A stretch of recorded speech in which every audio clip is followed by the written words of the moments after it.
Ever get that feeling, where you just can't face the day? Like maybe a big presentation at work or the dentist, or, imagine that feeling.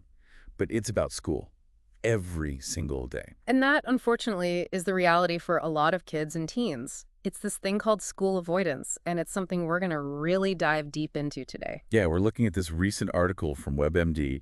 It's called How Parents Can Help Kids Tackle School Avoidance. Came out just last week. Oh, very recent. And the goal here isn't to add more to your plate. It's to give you some real tools and insights, to help if your child is going through this. And you're right to be diving into this. A lot of parents face this, and the first thing to realize is you're not alone. Exactly. And some people listening might be thinking, well, is this just typical teenager stuff? Or is it something more serious? And that's where this term scolionophobia comes in. Which, yeah, it sounds intimidating, but it really just means fear of school. Fear of school. And it's way more common than you'd think. Way more common. Yeah. So when does this usually pop up? When should parents be most, aware or on the lookout? Well, think about those big transition times, right? Starting first grade, that's a big one. Moving up to middle school, the jump to high school. Those are prime times for school avoidance to, kind of rear its head. New routines, new social situations, all the academic pressures. It's a lot, even for kids who are usually pretty well adjusted. And it's not just the big transitions. I mean, the article really highlighted how COVID threw a wrench in everything for so many families. Oh, absolutely. Think about it. Kids having to adapt to online learning, being isolated from their friends, all that uncertainty. It's no surprise that school anxiety really spiked during that time. It makes total sense. And, on top of those pressures, the article also talks about some of the deeper issues that can fuel this avoidance. Things like anxiety disorders, depression, OCD, even bullying can be a major, major factor. It's true, and it often goes way beyond just trying to get out of a test or anything like that. Right, and that's where it's almost like being a detective, right? Trying to figure out what's really at the root of this avoidance. Exactly, because as the article, I think, really drives home, ignoring it, that's not an option here. Not an option at all. We're talking about some potentially serious long-term stuff here. Increased risk of depression, kids dropping out of school, in some extreme cases, even suicidal thoughts. Right, it's heavy stuff, and it really highlights why tackling this early is so, so important. But the good news is there are solutions, and it's never too late to intervene. That's what we're here to unpack. Those strategies, those support systems that can actually make a difference. Yeah. So let's say you're listening, and yes, some alarm bells are going off, right? Maybe you're seeing some signs, some clues that it's more than just your kid, having a case of the Mondays. What's next? Where do you go from there? Well, the article really emphasizes observation, really paying attention. That's key. It's about noticing those subtle shifts, those patterns that might be telling you something's off. Yeah, because it's not always going to be this big dramatic meltdown every morning before school, right? Right. The article talked about things like, physical complaints. So stomach aches, headaches, dizziness. Oh, yeah, the classics. The classics, and let's be honest, kids use those strategically sometimes. We all did it. Right. But when it's consistent, when it's like every single school day, Yeah. those complaints pop up and then poof, go on the weekends. I mean, that seems like a pretty big red flag. Absolutely, yeah.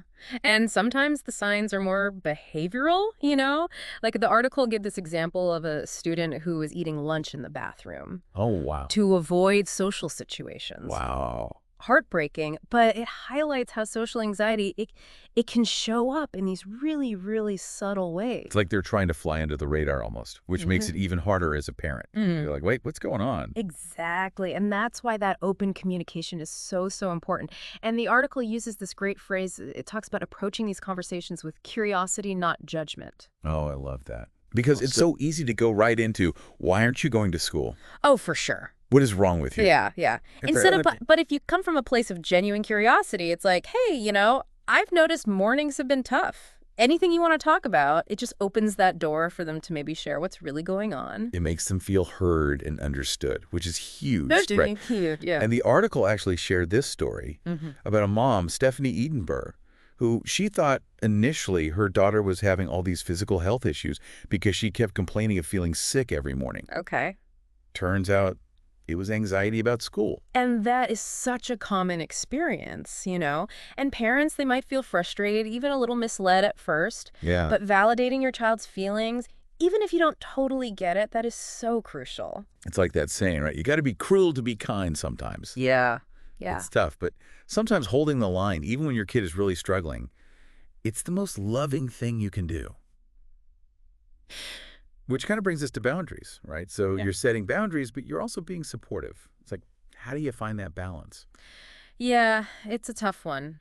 But the article had some good tips. Like, even if your child does need to stay home for a bit, try to keep some structure in their day. So, like having designated study time, regular breaks, almost like they're still kind of following a school schedule, even though they're at home. Exactly. It's about preventing that complete disconnect from the routine, which honestly, that can make it harder to go back to school in the long run. It's like you're building a bridge, right? Yeah, yeah. Instead of just having them like totally drift away. Okay, but let's be real. This is a lot for parents to handle on their own.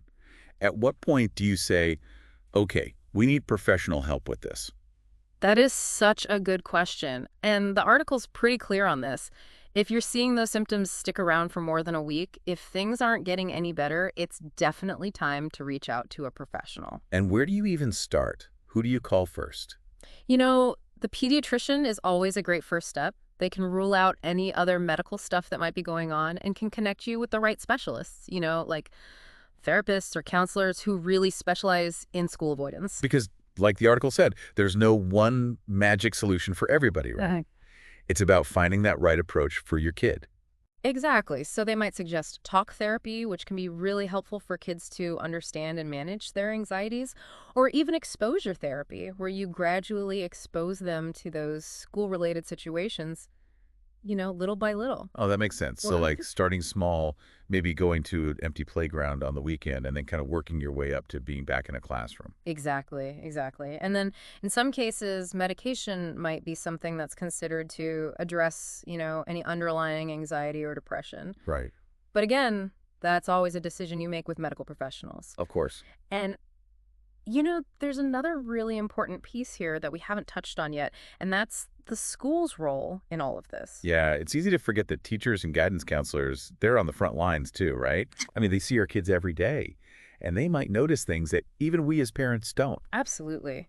And they can be such a great resource and support system. They can work with you to make the school day a bit more predictable, which can be so helpful for a kid who's dealing with anxiety. Oh, for sure.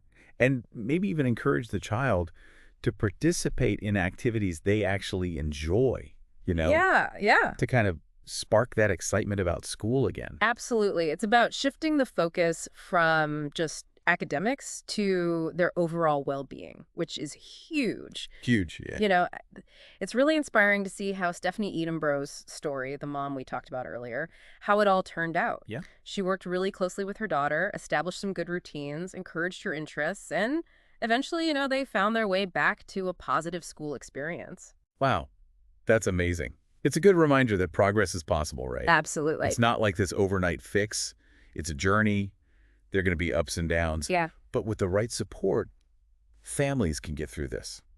I love that. And remember, you are not alone in this. So many families have walked this path, and there's a whole community of support out there. This whole deep dive has been incredibly eye-opening. Good, good. But I will say, it's got me thinking, we talked a lot about what parents can do, what schools can do, but what about empowering the kids themselves? Like, what are some ways that kids and teens can advocate for themselves Yeah. and really learn those coping mechanisms to manage that anxiety on their own? Oh, that's such a good point. And honestly, it's something that deserves a whole other deep dive. Right. Because, yeah, giving them the tools to navigate this stuff, that's what it's all about.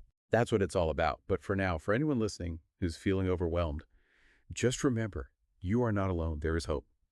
And with the right support and those strategies we talked about, you can help your child get back to a place where school is, positive and engaging again.